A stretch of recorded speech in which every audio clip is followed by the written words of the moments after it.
아멘. 할렐루야. 오늘 이 시간에도 저와 여러분 가운데 하나님이 꼭 살아계셔서 큰 은혜 주실 줄로 믿습니다. 우리 본당에서 인터넷에서 마찬가지로 우리 서로 그렇게 바라보고 축복하고 인사 나누겠습니다. 주님의 사랑으로 사랑합니다. 시작. 주님의 사랑으로.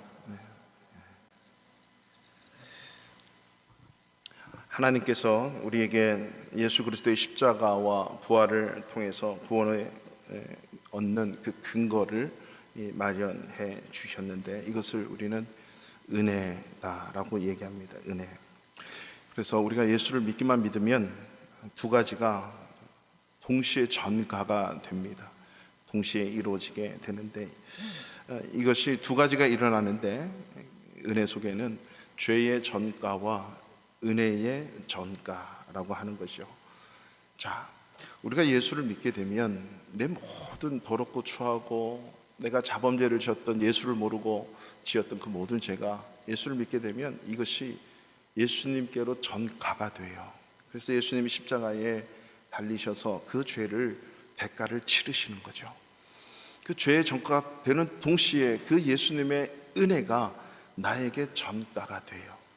그래서 죄의 전가는 예수님께로 가고, 그 예수님의 완벽한 그 의로움, 칭의, 그 의로움이 나에게 전가가 이루어지는, 이게 바로 은혜다라고 하는 것입니다.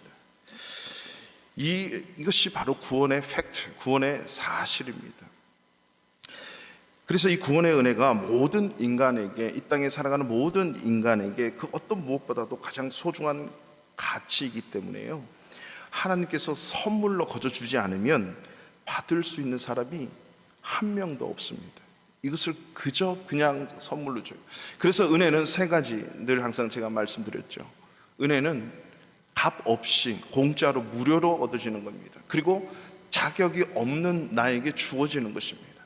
그리고 세 번째로, 하나님께서 일방적으로 너 받을래 말래 이게 아니라, 창조하신 하나님이 나를 너무나도 잘 알고 있어서 이 은혜를 주지 않으면, 받지 않으면 못 살기 때문에 은혜를 일방적으로 주시는 거예요. 값없이, 그리고 자격 없는 나에게 하늘로부터 하나님이 일방적으로 주시는 것, 이게 바로 은혜다라고 하는 거죠. 예수님께서 바로 이 지상에서의 모든 일을 성취하신 후에 죽으시고 부활하시고 40일 만에 승천을 하시게 됩니다.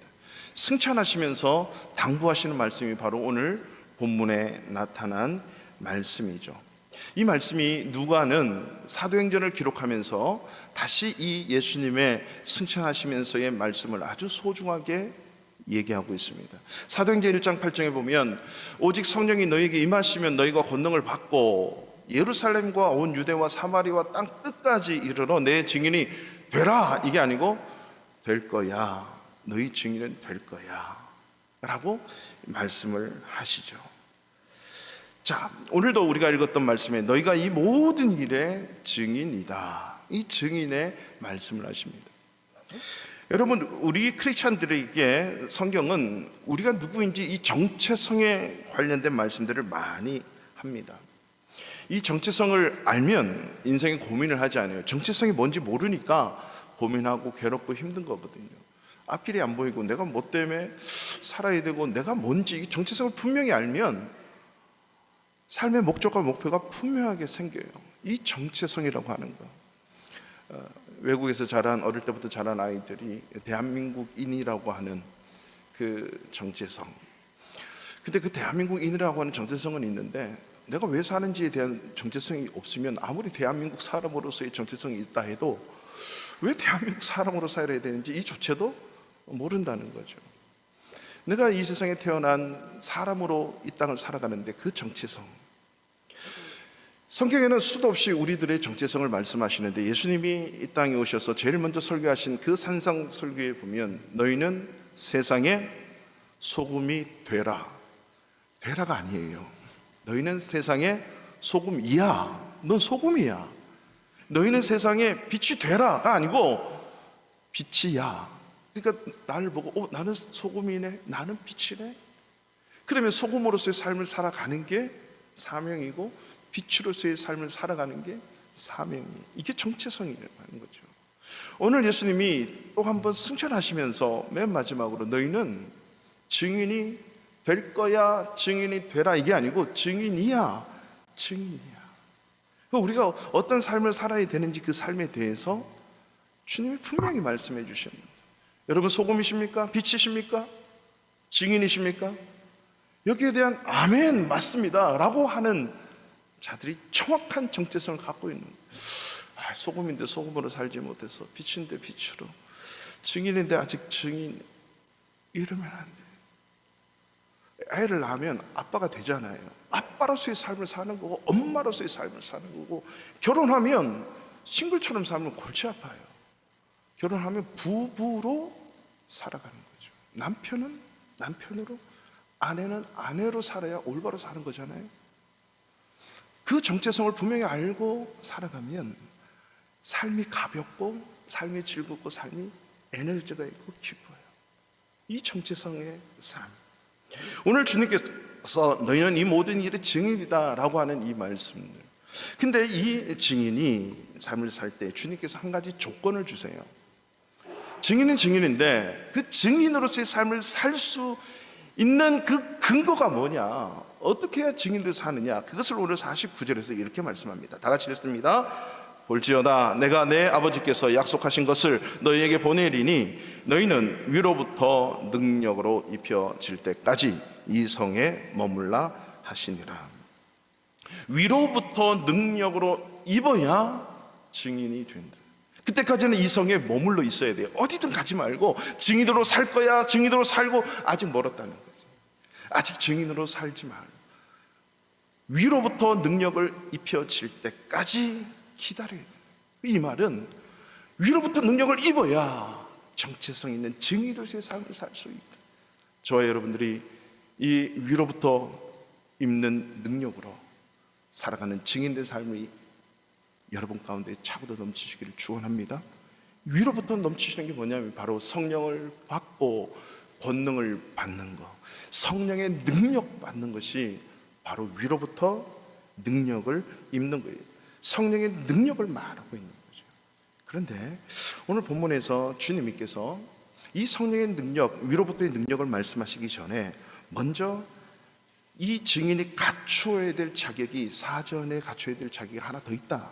그것이 뭐냐? 첫째는 바로 성경 중심의 신앙, 하나님 말씀 중심의 신앙이 너무나도 중요함을 말씀하시는 장면이에요. 이것이 바로 오늘 4절에 주님께서 이렇게 말씀하십니다. 다 같이 읽어보겠습니다. 시작. 또 이르시되 내가 너희와 함께 있을 때에 너희에게 말한 바 곧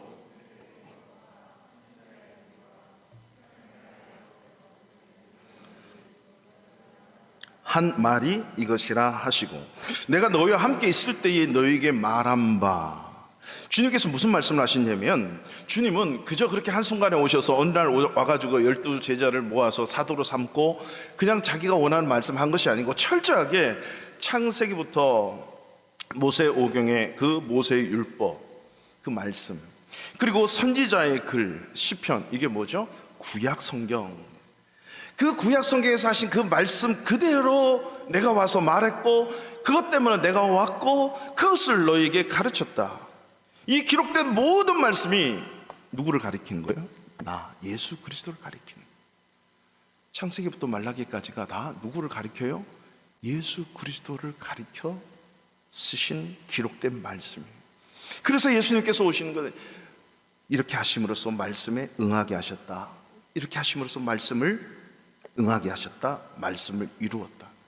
주님은 철저하게 이 말씀을 이루는 삶을 사는 거예요.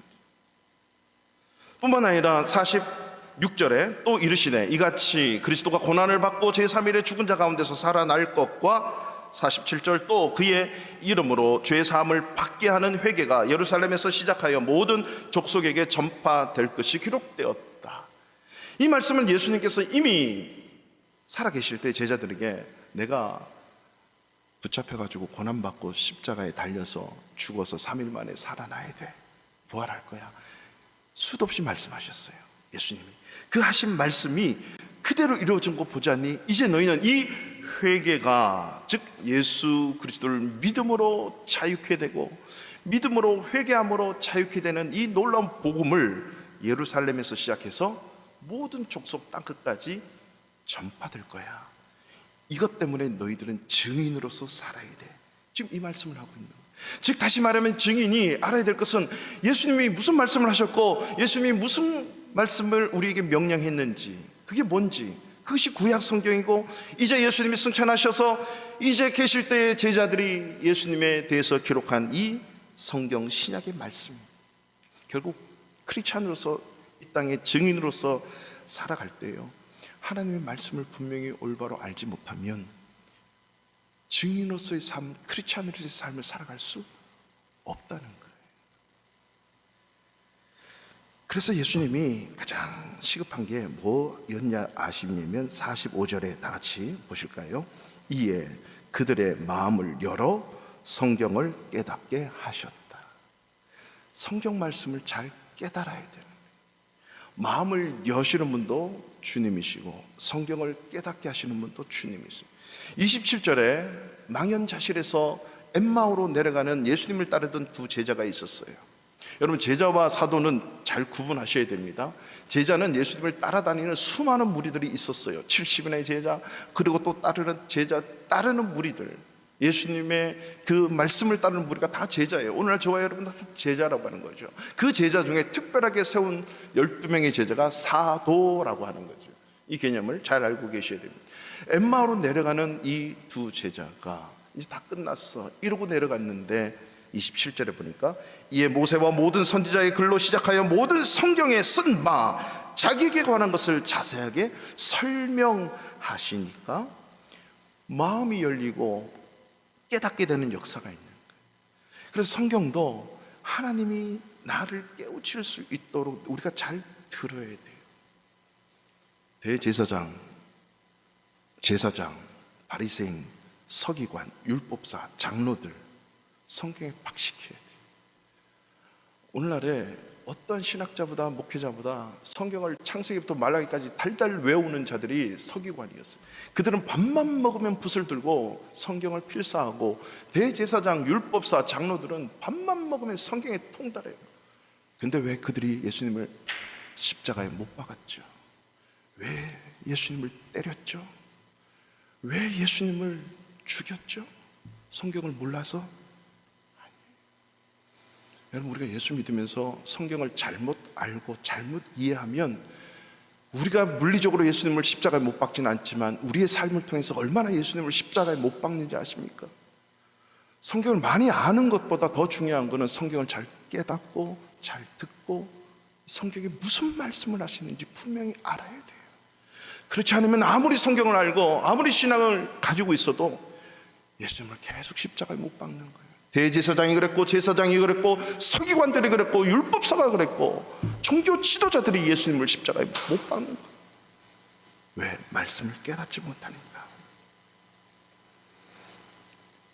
그렇기 때문에 우리는 끊임없이 주님, 내 마음을 여셔서 성경을 깨닫게 해 주십시오. 누가? 내가 깨닫는 게 아니고 주님이 나를 깨닫게 만드셔야 돼요. 주님은요, 내가 이해하고 내가 생각하고 내가 사고하는 그 틀에 절대 이해되시는 분이 아닙니다. 제가 대학교 때 예수 만나고 고백했던 게 그거예요. 내 생각에, 내 이론에, 내 과학적인 사고에 주님이 이해되면 그거는 하나님이 아니야. 왜냐하면 제가 그때 불교에도 유교에도 이슬람에도 막 종교학에 막 이렇게 철학이 막 들어가 있었거든요. 다 이해가 돼. 다 영접이 되는 거예요. 그렇지. 바로 이거예요. 힌두 땅에 갔더니요, 정반합의 원리에 의해서 말의 그 화려함이 얼마나, 이 말, 그래. 국어 실력이 없어서 그렇지 다 이해가 돼요. 결론이 하나 있어요. 진짜 신 아니다. 주님을 만났는데 이거는 설명할 수 없는 거예요. 하나님이시니까, 예수님이시니까, 하나님이 성령께서 열어서 깨닫게 해주셔야, 이분이 예수님이구나, 이분이 왜 오셨는가, 이분을 따르고 이분을 경배하고 이분을 위해 내 생명까지 내놓을 수 있는 삶을 사는 것, 이게 말씀을 깨닫는 것. 하나님의 성령께서 저와 여러분들에게 말씀을 깨닫게 하시고 마음을 여시고 말씀이 우리 가운데 지배하는 그런 놀라운 은혜가 있기를 축원합니다. 아멘. 부활주일날 저희들은 1년에 보통 성경 읽기 2번을 했잖아요. 이번에는 성경을 쓰기를 해야겠다. 성경 말씀이 얼마나 소중한가를 시편 119편 그 한 구절 한 구절 쓰기 쉽지 않거든요. 너무 제가 그거 다 보면서 너무 감사했어요. 그래서 이 시편 119편 말씀과 로마서 8장 9절 하나님의 사랑과 그 은혜, 그리고 그 율법의 말씀이 성령으로 승화되어서 우리에게 주신 바 되는 그 놀라운 복음, 그 로마서 8장 9장까지 한번 써보자. 우리 전 교인이 다 하나 되는 마음이 있었으면 좋겠다 싶어서 유치부 초등학교부터 해서 우리 남성들, 그래 우리 남성들 중에는 그래 열심히 일하셔서 쓸 시간도 없으니까 하루에 8절 9절은 꼭 쓸 수 있겠다 싶어서 그렇게 평균을 내서 하루에 8, 9절을 쓰자. 근데 뭐 3시간 만에 다 쓰셨다, 뭐 4시간 만에 다 쓰셨다, 이런 분들이 정말 많았어요. 그래서 한 마음 한 뜻으로 다 써보자. 그 다 쓰신 것을 제가 보면서 하나님의 사랑, 하나님의 은혜, 그것이 말씀으로 말미암아 깨달아지는 은혜를 달라고 그 쓰게 하면서 그렇게 기도하는 거예요. 여러분 한 절 한 절 적으면서 그것이 말씀이 나에게 녹아있고 나를 채우고 나를 움직이고 그 말씀이 깨달아져서 예수 그리스도를 만나는 그런 놀라운 역사가 성경 쓰기를 하면서 우리 가운데 차고 넘친 줄로 믿습니다. 항상 말씀드리지만 하나님의 말씀, 성경 말씀 앞에 얼마나 내가 진지하게 서 있는가, 대하는가에 따라서 우리의 믿음과 신앙은요 달라져요. 누가복음의 말씀 묵상을 하면은요 예수님이 늘 항상 말씀하시는 거예요. 너희가 말씀을 듣고 깨닫지 못함이라. 왜 듣고 믿지 못하느냐? 이 말은 내 마음이 동하지 않는 거거든요. 그래서 귀 있는 자는 성령이 하신 말씀을 들을지어다. 이 말은 마음으로 듣는 거거든요. 주님의 말씀을 마음으로 열어 마음으로 깨닫게 되는 거죠. 그래서 이 말씀을 어떻게 대하느냐에 따라서 내 믿음과 신앙의 삶이 완전히 달라지는 거예요. 여러분 우리 바로 옆에 있는 이 독일 땅, 이 독일은 한때 유럽의 문명을 좌지우지했던 나라였지 않겠습니까? 원래 독일 문화는요 강한 나라가 아니었습니다. 유럽 안에서도 낙후되었던 민족이었고, 그리고 아주 뭐 인정받지 못한 나라였어요. 스페인 왕들이 할 일 없으니까 이 말이 좀 이상하지만 스페인 왕들이 그냥 독일을 다스리고 지배하는 거예요. 독일 왕을 겸하는 거예요. 독일 와서 마음껏 스페인 식민지로 살아가는 거죠. 이런 독일이 1517년에 마르틴 루터가 종교개혁을 하면서요 놀라운 일이 일어납니다. 헬라 성경을 가지고 독일어로 바로 번역을 해서 어린아이들까지 이 성경을 다 읽히게 만들어요. 자, 이때 그 당시에는 라틴어로만 된 글로 된 성경이 진짜 성경이고 나머지는 성경이 아니었어요. 라틴 말을 모르면 아무리 독일 말로 이게 안 되니까 성경을 모르는 거예요. 시키는 것만 하는 거죠. 그러니까 이 종교 지도자들, 그 당시에 대제사장, 율법사, 서기관, 그 그룹이 누굽니까? 엉뚱한 성경을, 있지도 않는 그 이론을 대가지고 자기들의 유익을 위해서 이게 성경인처럼 믿게 만들잖아요. 얼마나 더 무지하고 무식하게. 그랬던 독일이 성경을 누구나가 다 읽게 되면서부터 독일이 유럽의 문화적 중심이 되기 시작합니다. 식민지 국가가 아니라 이제 유럽의 중심이 되는 문화, 정치, 경제, 법률, 이 정신사적 흐름이 독일이 중심으로 되어서 온 유럽에 미치게 되죠. 그래서 의학, 신학, 법학, 과학, 고등학문을 공부하려면 반드시 독일 말을 배워야만 됐습니다. 종교개혁 이후에 300년 동안에 유럽에서 배출된 과학자, 철학자, 음악가, 화가 뭐 이런 놀라운 그 일들을 한 사람들이 다 누구냐면 절반이 다 독일 사람이래요. 하나님의 말씀에 의해서 말씀으로 변화되고 말씀으로 살아가니까 이런 역사가 나타났거든요. 그런데 20세기 들어서면서 독일이 아주 우습게 돼버립니다. 과거에 그 영광과 영화는 다 사라지고 전범이나 양산하면서요, 주변 국가에 얼마나 큰 피해를 입힙니까? 상처를 주죠. 왜 이런 일이 일어났을까요? 19세기 말부터 독일에 한 가지 사상이 흐르는데, 성경의 무오성, 성경 말씀의 절대성을 부정하는 자유주의 신학이 발전하기 시작하는 거예요. 이것이 어디서부터 번지냐면 강단에서부터.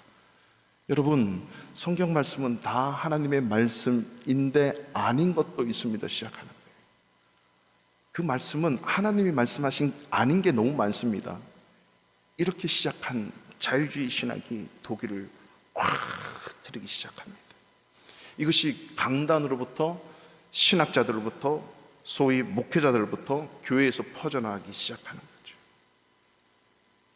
지금도 독일은요, 예수 그리스도만을 외치면 증오받고 공격을 당합니다. 심지어 독일의 법은 현재 어떻게 되어 있습니까? 교회법이, 즉 성경에 의해서 만들어진 교회법이 항상 헌법 아래에 있어요. 헌법에 종속되어 있도록 교회법을 만들어 놔버린 거예요. 그래서 동성애나 간음하면 죄입니다, 이런 설교를 하면, 신고하면 국법에 의해서 저촉이 됩니다. 하나님의 성경 권위 자체가 떨어진 거죠. 여러분, 우리 대한민국 크리스찬들도 성경 말씀대로 똑바로 살지 못하면 국가가 교회를 좌지우지하게 돼요. 국가가 법을 만들어서 성경을 컨트롤하고 우리의 신앙을 컨트롤하게 됩니다. 우리가 말씀대로 살지 못하면, 이 말씀을 지켜내지 못하면 이런 날이 독일처럼 분명히 와요. 독일은 300년 동안 하나님이 주신 이 말씀의 흥왕과 왕성함을 전 영역에 걸쳐서 맛을 봤거든요. 우리나라는 이제 전쟁 끝나고 70년 조금 됐습니다. 기독교 역사 100년 좀 넘었습니다. 지금 와서 흔들리기 시작하는 거죠. 성령의 능력을 입을 때까지 하나님의 말씀, 성경 중심의 신앙을 가지고 살아가시기를 축원합니다. 둘째로는요, 다음에 위로부터 능력을 반드시 입어야 된다라고 하는 거죠. 우리 49절 말씀 다시 한번 읽겠습니다. 시작. 볼지어다 내가 내 아버지께서 약속하신 것을 너희에게 보내리니.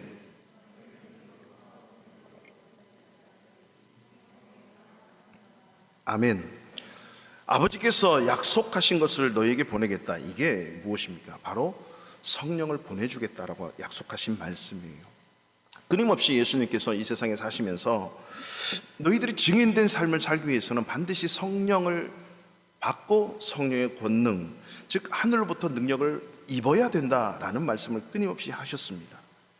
그래서 우리 크리스찬들은 이 세상에서 반드시 말씀을 듣고 말씀 가운데 성령의 능력을 받아야만이 크리스찬으로 살아갈 수가 있어요. 예수님께서 성령의 능력을 입히울 때까지, 즉 성령을 받고 증인된 삶, 빛으로의 삶, 소금으로의 삶을 살아갈 것을 우리에게 명령을 하시는 거예요. 여러분, 우리가 이 세상에 살아갈 때요, 예수 안 믿어도 공부 열심히 해서 좋은 대학 다 가고 좋은 직장 다 가고 사업 왕성하게 할 수 있어요. 예수 안 믿어도 오래오래 살아요. 예수 안 믿어도 건강하게 살아요. 예수 믿어도 질병에 걸리고요, 예수 믿어도 실패와 좌절과 끔찍하게 죽습니다. 예수 믿든 안 믿든 이 세상의 모든 사람은 고난 질량의 법칙에 의해서 고난, 이런저런 고난, 어려운 문제 다 받아요. 예수 안 믿어도 시집장가 다 잘 가요. 예수 안 믿어도 애 잘 낳아요. 예수 안 믿어도 자기가 하고 싶은 거 다 누리며 살아요. 그렇다고 그들이 고난이 없는 게 아니에요. 예수 믿든 안 믿든 모든 인간은 다 똑같습니다. 예수 믿는 사람이 어떻게 이 세상을 살아갈 것인가를 예수님은 이 땅에 오셔서 보여주시는 거예요. 하나님의 자녀, 소금으로 사는 거는, 빛으로 사는 거는, 증인으로 사는 거는 이렇게 사는 것이 하나님의 사람으로, 크리스찬으로 사는 거야 라고 주님이 보여주셨어요. 그리고 그것을 말씀으로 가르쳐 주시고, 그리고 그것이 성령의 능력을 입어야만이 크리스찬으로 살 수 있는 거예요. 똑같은 문제 앞에, 똑같은 고난 앞에, 똑같은 평안의 앞에, 똑같은 일어나는 삶의 숱한 문제들, 고난들, 아픔들 앞에 어떻게 살아가는가가 크리스찬이냐 안 크리스찬, 넌 크리스찬이냐로 결정짓는 거예요. 좋은 일, 나쁜 일, 고통스러운 일, 기쁜 일, 믿든 안 믿든 똑같이 와요. 이것을 어떻게 받아들이는가? 이게 크리스찬이에요. 예수 믿는 사람은 달라야 되는 거죠. 크리스찬들은 분명히 달라야 되는 거예요. 주님이 그래서 우리를 이 크리스찬으로 사는 빛의 삶, 소금의 삶, 그리고 증인의 삶은 그냥 그렇게 이루어지는 게 아니라 말씀대로 둘째, 하늘로부터 능력을 입어야 된다. 성령의 능력을 입어야 크리스찬으로 살 수 있다. 그래서 성령은요, 항상 말씀과 함께 뗄래야 뗄 수 없는 관계 속에서 역사하시고 일하신다는 거예요. 성령은 스스로 말하거나 스스로 뭔가 할 수가 없어요. 성령은 항상 이미 되어진 말씀 속에 주님이 하셨던 그 일만을 하시는 분이 성령이에요. 그렇기 때문에 그 성령이 내 안에 들어와서 그 성령과 교통하면, 그 성령을 힘입으면, 성령의 능력을 받으면 예수님처럼 사는 거예요. 말씀을 이루면서 사는 거고 크리스찬답게 살아가는 거죠. 크리스찬답게 살 수 있는 힘이 내가 그냥 산다고 해서 사는 게 아니라 성령의 능력을 힘입어야 크리스찬답게 사는 거예요. 증인으로의 삶을 답게 사는 거죠. 예수님께서 요한복음 14장 26절에 보혜사 곧 아버지께서 내 이름으로 보내실 성령, 그가 너희에게 모든 것을 가르치고 내가 너희에게 말한 모든 것을 생각나게 하신다. 생각나게 하고 가르치고 생각나게 하는데 무엇을 가르치고 생각나게 합니까? 이미 말씀하셨던 모세의 율법과 시편과 선지자의 글과 이 신약 성경 모든 말씀을 가르치고 생각나게 하신대요. 엉뚱한 거 생각나게 안 해요. 성령은 뭔가 내 의지와 욕구를 불타오르는 게 하는 게 아닙니다. 뭔가 뭔가 물을 마시고 싶을 때 간절함, 어떤 내 의지로 뭔가 내 욕구로 뭔가 발산해 보려고 하는 그런 게 성령이 아닙니다. 말씀에 근거해서 주님처럼 하게 하는 게 성령의 능력이에요. 그래서 요한복음 16장 13절은 진리의 성령이 오시면 그가 너희를 모든 진리 가운데로 인도하시리니, 성령이 오시면 진리 가운데로 우리를 인도하는 거예요. 그가 스스로 말하지 않고 오직 들은 것을 말하며 장래의 일을 너희에게 알리시리라. 철저하게 말씀에 따라 말씀으로 이끄시고 그 말씀대로 역사하시는 거죠, 성령이 오시면. 그래서 우리가 성령의 능력을 힘입는 것은 말씀대로 살 수 있고 말씀의 능력을 맛볼 수 있고 예수 그리스도의 하신 그 일을 우리도 할 수 있다라고 하는 거예요. 그래서 이 성에 머물러라. 왜 이 성에 머물러야 됩니까? 증인된 삶, 크리스찬으로서 예수 믿으면서 살아가는 그 삶을 살 수 있는 힘의 근간은 내가 뭔가 한다고 사는 게 아니고 성령의 능력을 힘입어야 돼요. 예수님을 3년 동안 따라다녔어요. 먹고 자고 했어요.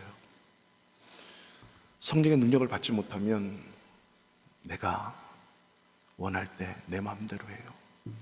예수님을 저주하고 부인하고 도망가 버려요. 부활하신 거 듣고도 만나고도 고기 잡으러 가지 뭐, 이렇게 살면 돼, 이게 편한 거야, 때로는 이것도 스트레스를 해소해야지, 이렇게 살 수 있어. 그게 베드로의 삶이에요. 크리스찬으로서의 증인된 삶을 살아가려면 예수와 함께 동거했다고 해서 뭔가 배웠다고 해서 3년 동안 따라다녔다고 해서 되는 게 아니었다. 성령의 능력을 입어야만 된다. 이 성령을 능력을 힘입고 가장 먼저 예수님 다음으로 복음을 증거한 자가 누구냐면 베드로예요.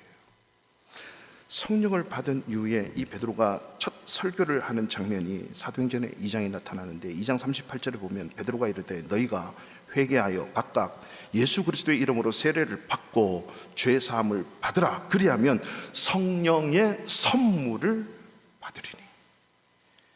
너희가 회개하고 세례 받고 죄 사함을 받아라. 그리하면 성령의 선물.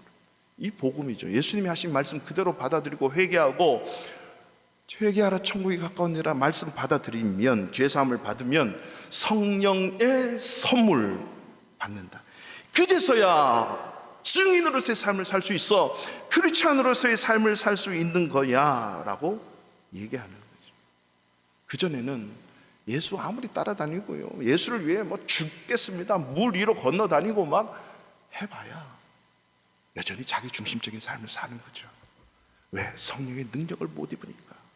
오늘날 크리스찬들이 요거도 먹고 세상 속에서 크리스찬으로서의 정체성의 삶을 살아내지 못하는 것, 성령의 능력을 받지 못한 거예요. 위로부터 능력을 입히우지 못하는 거죠. 여러분, 성령의 능력을 입지 못한 여러분 도마는 어떻게 살았습니까? 뭔가 봐야 돼. 자기 눈으로 확인해야 내가 믿겠습니다. 그래, 봐라. 여전히 합리적으로 살아가는 거죠. 빌립은 엄청나게 계산주의고 타산주의죠.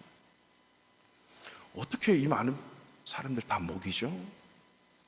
성령을 받으면요, 오병이어로 5천 명을 먹이고도 12광족이 남아요. 빌립의 생각으로는 도저히 생각이 안 되죠. 성령의 능력을 입히니까 자기 삶을 들여서 생명 걸고 복음 증거해요. 자기 생명 걸고 그 예수를 증거하는 순교자가 되는 거예요.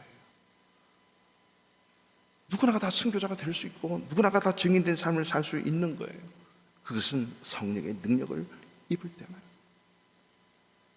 성령의 능력을 입을 때, 이것이 성령 충만입니다. 성령 받고 성령 능력 따로 받는 게 아니고요, 그 성령이 이미 들어와 있으면 이미 나에게 능력이 있어요. 이미 충만해져 있다는 거죠.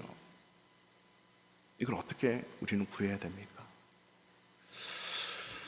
목사님들이 예배를 마칠 때 항상 축도를 하게 돼요. 제가 여러 번 몇 번 말씀드린 것 같은데, 이 축도할 때 목사님 마음대로 축도하는 게 아니고 이미 제사장들에게 주신 구약의 민수기의 축복권과 그리고 이 사도들에게 주신 그 바울이 썼던 고린도후서 13장 13절을 중심으로 항상 축도를 하게 돼 있어요. 여러분, 교회에서는 질서가 있고 가정에서는 질서가 있고 모든 것은 질서가 있습니다. 부부가 만났지만 남편으로서 해야 할 일이 있고 아내로서 해야 할 일이 있어요. 아빠가 자녀들에게 해야 할 역할이 있고 엄마가 자녀들에게 해야 할 역할이 있어요. 이걸 질서라 그래요. 하나님이 주신 질서가 있어요. 교회 안에 목사가 있고 직분자가 있는 것은 질서를 얘기하는 거예요. 하나님은 목사에게 주신 권세가 따로 있어요. 이거는 역할이에요. 이 축도를 함으로 인해서 그 교회 안의 모든 질서가 아름답게 하나님으로부터 흘러가도록 하나님 그렇게 만들어 놨어요. 그래서 축복권, 축도권, 모든 만인 제사장을 말하지만 모든 우리 크리스찬들은 그렇게 하나님의 제사장으로서의 축복의 삶을 살지만 교회라고 하는 질서 속에서의 기관은 그런 역할이 있듯이 역할이 있는 거예요. 그래서 축도를 하게 돼요. 우리 주 예수 그리스도의 은혜와 하나님의 사랑과 성령의 교통하심이 너희 무리에게 있을지어다. 이게 축도의 기본이에요. 거기다가 이제 목사님들이 때마다 중요한 걸 다 집어넣죠. 가정, 자녀, 이 세상, 복음, 다 나라와 민족. 기본은 예수 그리스도의 은혜, 하나님의 사랑. 이것은 값 없이 주어지는 거예요. 가만히 있어도 값 없이 공짜로 주어지는 거예요. 그런데 성령의 교통하심, 성령의 교통은 내가 대가를 치러야만 돼요. 대가 없이 받는 것은 구원의 은혜와 구원의 사랑이에요. 이거는 어느 누구나가 대가 없이 받아요. 그런데 성령의 교통은 사랑받고 은혜 받은 자라면 대가를 치러야 돼. 교통이라고 하는 것은 왔다 갔다 하는 거예요. 내가 하나 받았으니 하나 주는 give and take가 아니고 받으니까 주고 이런 개념이 아니라 서로 communication, 왔다 갔다 하는 거예요. 소통이 이루어지는 거예요. fellowship of Holy Spirit, 성령의 교통이라고 하는. 이 교통은 하나님께서 일방적으로 찾아오시는 경우도 있고 내가 구하고 찾을 때 하나님이 주시는 게 있어요. 베드로는 바로 열흘 동안 주님이 승천하시고 10일 동안 오순절 성령 받을 때까지 마가다라 땅에 모여서 끊임없이 기도하기 시작한 거예요. 그 기도했던 모든 120명이 넘는 자들이 다 성령을 받고 성령 충만을 받고 성령의 능력을 경험하게 되는 거예요. 그리고 그 인생이 완전히 변화되는 거예요. 뭐가 바뀌었습니까? 똑같습니다. 변화된 게 없어요. 베드로가 변화되는 거예요. 성령의 능력을 받은 자가 변화되는 거예요. 하나님의 관점으로, 하나님의 시각으로, 하나님의 눈으로 모든 것을 바라보고 생각하고, 이 세상을 바라볼 때 저들의 회개가 필요하는구나, 죄사함이 필요하는구나, 저들이 어떻게 살아야 되는구나, 하나님의 관점, 예수님의 관점으로 다 변화되는 거죠. 성령의 능력을 받으니까. 바울은 성경을 너무나도 잘 알았지만 성령의 능력을 받지 못하니까 예수 믿는 사람을 잡아 죽이려고 가다가 다메섹 도상에서 성령을 받게 됩니다. 누구십니까? 네가 박해하는 예수다. 거기서 꼬꾸라지는 거예요. 완전히 바울이 바뀌게 됩니다. 오늘도 하나님은 이렇게 찾아오시고 이렇게 성령의 능력을 입히신답니다. 이미 저와 여러분들이 예수를 믿을 때는 하나님은 성령을 주셨고, 이 성령이 여러분 가운데 교통을 통해서 능력으로 입히올 때까지 성령의 능력으로 살아가도록, 즉 다시 말하면 크리스찬답게 살아가도록 우리에게 성령의 능력을 입히시는 거예요. 내 능력이 아니라 하나님의 능력으로 사는 거예요. 자기 능력은 언제든지 주님을 부정하고 부인하고 저주하고 도망갈 수 있고, 내가 원하는 대로 살지라고 하면서 갈릴리 바다에서 열심히 수고한 대로 열심히 그물 던지면서 살 수 있습니다. 그렇지만 성령의 능력을 받으면 달라져요. 누가복음을 쓸 때 의사였어요. 요세푸스의 역사서에 의하면 누가는 저명한 의사였어요. 헬라에 능통한 사람이었어요. 아주 뛰어난 지식인이 있고 유능한 의사 선생님이었어요. 근데 그가 직업을 버린 게 아닙니다. 바울과 복음을 증거하고 생명을 걸면서 다니면서도 수많은 사람을 살렸고 바울을 지켰고 의사로의 삶을 다 살았던 거죠. 내가 왜 의사인가? 내가 왜 직장인이고 왜 사업해야 되고 왜 공부해야 되나? 왜 결혼해야 되나? 왜 이렇게 살아야 되나? 눈이 달라지는 거예요. 이게 성령의 능력을 입으면 달라지게 돼 있다라고 하는 것이죠. 그렇기 때문에 우리가 믿음이 없다 라고 얘기하지 말고, 이제는 이미 주님의 구원과 주님의 사랑을 받은 자는 이제는 대가를 치러야 돼요. 성령의 교통이 있도록 우리가 힘쓰고 애쓰고 간절하게 그 주님을 구해야 성령의 능력을 입을 수가 있는 거예요. 믿음 없는 게 아니라 성령의 능력이 없는 거예요. 성령의 교통이 없는 거예요. 그 성령의 교통과 능력이 없으면 유혹에 빠지고 미혹에 빠지고 내 마음대로 살아가게 돼요. 예수를 믿어도. 인도에서 목회를 하는데, 사실 인도에서는 두 가정 빼고는 다 1년, 2년, 3년, 4년, 5년 다 돌아가시는 분들이, 다른 나라로 가시는 분들이 있지만 한국으로 가는 분들이 또 많고, 회사마다 직임마다 다 다르잖아요. 교회를 개척하고 2년이 됐는데 장로님 2분 남고 다 돌아가셨어요.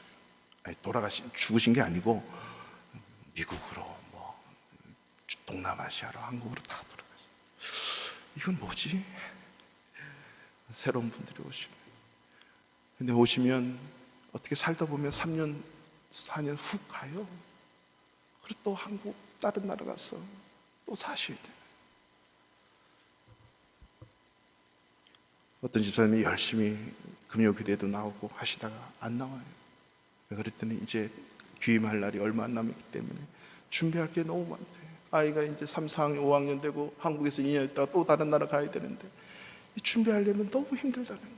그래서 그거 알아본다고 그냥 앉아서 근심과 염려만, 기도해야죠 집사님. 기도는 하고 있대요. 그리고 교회는 없지만 저희는 사택에서 수요일, 금요일 셀 모임 다 모이는데, 그래서 한참 지났는데 나중에 금요 귀대로 왔어. 집사님 오셨네요. 예, 목사님. 이래저래 다 알아봤는데 다 달라요. 이제 다 포기하고 하나님 앞에 기도하기로 했어요. 그래, 집사님 잘하셨어요. 그분이 기도하고 하나님 붙들고 애 데리고 와서 가시다가 한국 가셨어요. 한국 갔는데 자기가 원하는 곳이 일본을 가기 원했는데 2년 만에 일본으로 다시 발령을 받아서 갔네. 가면서 셋째를 주신 거예요. 사진을 딱 찍어서, 목사님 이 셋째가 하나님이 주셨어요 하면서 일본으로 가면서 셋째를 데리고 가는 거예요. 하나님의 성령의 은혜와 능력을 입으면 여러분 고민하고 걱정하고 근심하는 그것들이 주님 안에서 쉬워져요. 길이 보여요. 제가 말씀드렸잖아요. 예수 안 믿어도 기도 안 해도 가야 될 건 가야 되고 어려우면 어렵고 복은 복대로 받고 다 똑같아요. 중요한 거는 크리스찬으로서 예수 믿는 사람으로서 어떻게 그 일을 당해야 되는지. 베드로가 얘기하잖아요. 너희들에게 다가오는 불시험을 이상하게 여기지 말라고. 그 불시험은 고난, 고통, 어려움, 그런 시험들 예수 믿든 안 믿든 우리에게 다 다가오는 거라니까요. 똑같이 와요. 그걸 이상하게 여기지 말고 그냥 받아들이래요. 이게 예수 믿는 사람들이 어떻게 살아야 되는지, 어떻게 받아들여야 되는지. 똑같은 환경이에요. 그걸 어떻게 받는 거예요.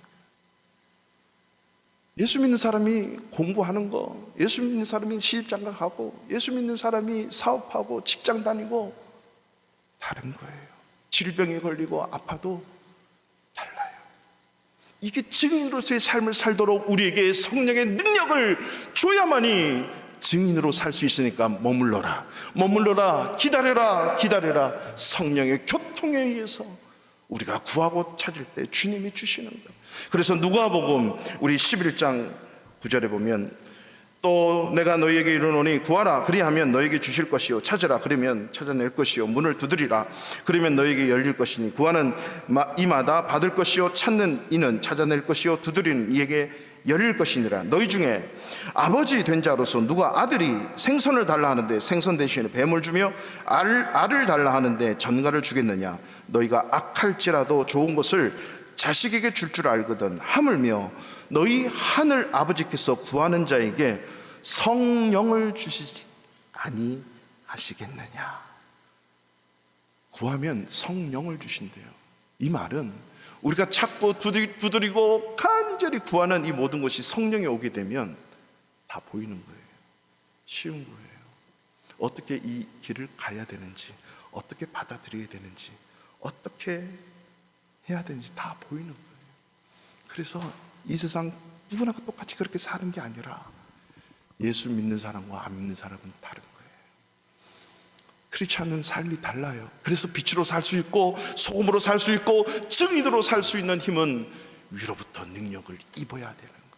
성령의 능력을 받아야 크리스찬으로 공부하고 크리스찬으로 직장 다니고 크리스찬으로 시집가고 크리스찬으로 장가가고 크리스찬으로 사업을 하는 거지. 공부하면서 크리스찬이 되고 공부하면서 사업하고 공부하면서 직장 다니고 공부하면서 죄송합니다. 공부가 아니구나.